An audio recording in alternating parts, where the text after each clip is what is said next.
नमस्कार, एक बार फिर से आप सभी का स्वागत है। इस वीडियो के माध्यम से मैं इलाहाबाद हाई कोर्ट का एक बहुत यूजफुल जजमेंट आप लोगों के साथ शेयर करने वाली हूँ। संपत्ति को लेकर है, जिसमें एक पति ने अपनी पत्नी के नाम संपत्ति खरीदी थी, जिस पर उनके बेटे ने ही अपने 1/4 हिस्से का दावा किया था। उसी पर ये फैसला आधारित है। बहुत सारे लोगों का सवाल था इस टॉपिक पर कि अगर कोई पति अपने पत्नी के नाम पर संपत्ति खरीद लेता है और पत्नी के नाम पर रजिस्ट्री कर देता है प्रॉपर्टी की, बाद में उनके बीच में विवाद हो जाता है, पत्नी चली जाती है या पति को ही घर से निकाल देती है, संपत्ति पति ने खरीदी है, उसके पैसों से खरीदी गई है, तो ऐसे में संपत्ति का मालिक कौन होगा?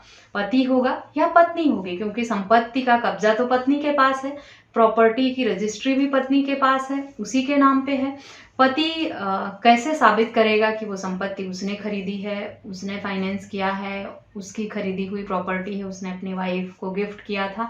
तो क्या वो ऐसे में अपनी संपत्ति को वापस ले सकता है, या उस संपत्ति का मालिक पति ही रहता है, या परिवार के अन्य सदस्य जो ज्वाइंट फैमिली की प्रॉपर्टी होती है उसमें शामिल होती है क्या इस तरह की संपत्ति? इसी सवाल का जवाब आप लोगों के इस वीडियो के माध्यम से मिलेगा। ये जजमेंट इसी टॉपिक पर आधारित है, जिसमें एक पति ने अपने पत्नी के नाम पर संपत्ति खरीदी थी, जिस पर हाई कोर्ट ने यह टिप्पणी करते हुए फैसला सुनाया है कि पति के द्वारा खरीदी गई संपत्ति अपने पत्नी के नाम पर, जो उसे गिफ्ट के रूप में भी दी गई हो, वो ज्वाइंट फैमिली की प्रॉपर्टी ही मानी जाएगी, जब तक कि पत्नी ये साबित ना कर दे कि उसने खुद से कमाकर ये संपत्ति खरीदी थी। यानी अगर अब आप अपनी पत्नी के नाम पर संपत्ति खरीद लेते हैं और वो उस पे हक अधिकार का दावा करती है, कब्जे का दावा करती है, और आपने ही खरीद कर उसके नाम पर किया था, तो आपको परेशान होने की जरूरत नहीं है।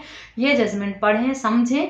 ज्वाइंट प्रॉपर्टी ज्वाइंट फैमिली की प्रॉपर्टी है, उसी में इस तरह की संपत्ति को दर्ज किया जाएगा। वो पत्नी की संपत्ति नहीं हो जाती है सिर्फ इसलिए कि पति ने उसके नाम पर रजिस्ट्री करा दी थी या उसको गिफ्ट कर दिया था। संबंधित मामले में पत्नी के उस महिला के बेटे ने ही अपने हिस्से के लिए दावा किया था, और महिला का कहना था कि क्योंकि उसके पति ने वो संपत्ति उसे गिफ्ट के रूप में दी है, इसलिए वो संपत्ति उसकी है। इस तरह का कुछ विवाद था इस मामले में। डिटेल में जानकारी पाने के लिए सोर्स का इसका लिंक आपको वीडियो के डिस्क्रिप्शन बॉक्स में दे दूंगी, वहां से आप पढ़ लें, समझ लें अच्छे से।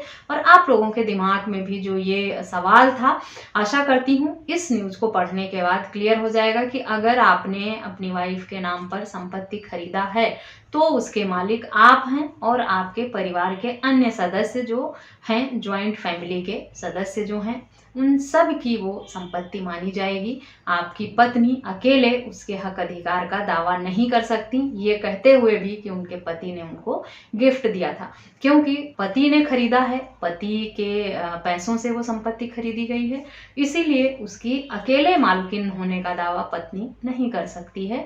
इस जजमेंट में साफ कर दिया है हाई कोर्ट ने। काफी टाइम से लोगों के सवाल आ रहे थे इस टॉपिक पर कि पत्नी के नाम पर फ्लैट खरीद दिया था, विवाद होने लगा, अलग हो गए, मैं तो घर छोड़कर आ गया, प्रॉपर्टी का कब्जा भी पत्नी के पास है और उसी के नाम पर प्रॉपर्टी रजिस्टर्ड भी है, तो क्या मुझे अपनी प्रॉपर्टी में हिस्सा मिलेगा? मैं ले सकता हूँ अपनी प्रॉपर्टी में हिस्सा, या उसका राइट पत्नी को ही मिलेगा? क्योंकि कब्जा भी उसी के पास है और संपत्ति भी उसी के नाम पर है, उसके नाम पर भी है, उसका कब्जा भी है, तब भी ये संपत्ति उसकी नहीं हो सकती है। जॉइंट फैमिली के जितने सदस्य हैं उन सब की साझेदारी बनती है, हिस्सेदारी बनती है उस प्रॉपर्टी पर जो पति द्वारा खरीदी गई है।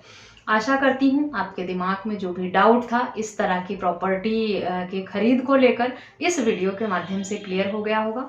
इस टॉपिक पर या किसी अन्य टॉपिक पर अगर आपके कुछ सवाल हैं तो मुझे मैसेज करके या कमेंट करके आप पूछ सकते हैं।